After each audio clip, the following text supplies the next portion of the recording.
qui nous permet de rendre un hommage particulier à la présidente fondatrice Céline Gingras. Ce n'est pas tous les jours que le sort nous permet de rassembler toutes les personnes qui œuvrent de près ou de loin au sein du centre de vacances Pornevoie pour souligner la part, le travail exigeant d'une femme visionnaire décidée à réussir l'accueil des touristes français dans nos maisons familiales.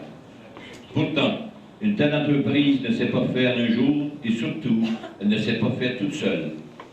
Elle a eu besoin d'expertise, de dynamisme, de générosité, de leadership et d'un certain sens des affaires. Toutes ces qualités vont comme un gant à Céline, qui a travaillé au développement et à la renommée de Saint-Ubalde. Il faut bien dire, Saint-Ubalde est devenue au fil des ans la capitale mondiale de l'accueil des touristes français, on devrait d'abord dire, à l'extérieur de Paris. C'est beaucoup dire.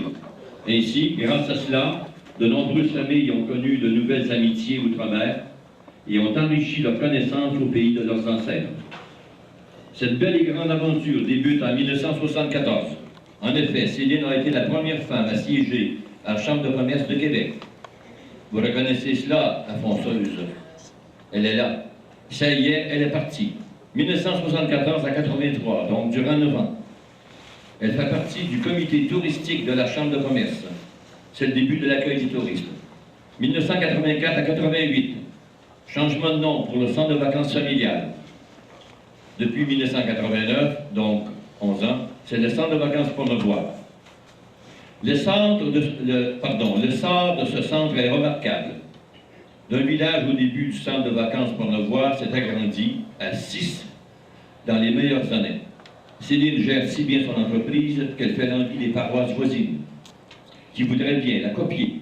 Ça réussit pour certains. Mais là, il n'y a qu'une Céline.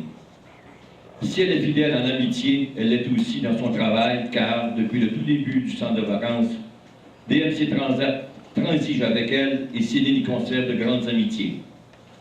Céline sait aussi s'entourer de personnes efficaces pour la seconder. Bien qu'exigeante, il est toujours possible d'arriver avec elle à un compromis lors d'une discussion franche. Permettez-moi de souligner l'appui et l'encouragement de Paulo, son époux, de ses 3 enfants, Daniel, Mario et Nancy, et de sa secrétaire France. Chère Céline, tu fais partie de cette catégorie de gens que l'on regarde avec admiration. C'est plus qu'un désir de te côtoyer, c'est un privilège. Céline, permets-moi de souligner quelle grande dame, quelle femme de cœur et de bonté tu es. Malgré les tâches familiales normales, le travail de bureau super prenant par période, tu sais rester serviable, disponible, attentionné, sensible et d'une délicatesse quasi troublante. Tu incarnes la bonne maman, sévère mais juste, exigeante mais reconnaissante, jouissant d'un moral inoxydable, un acier en passant, et d'une capacité de travail essoufflante. En cette soirée du 25e anniversaire du centre de vacances Pornevoie, permets-moi, Céline, au nom de toute l'équipe de ce centre, de tous tes amis, de ta belle famille, de te dire combien nous sommes heureux et fiers de participer avec toi à tous tes projets et réalisations. Que l'avenir te réserve de belles et bonnes années en santé avec nous tous. Nous t'aimons, Céline. Merci.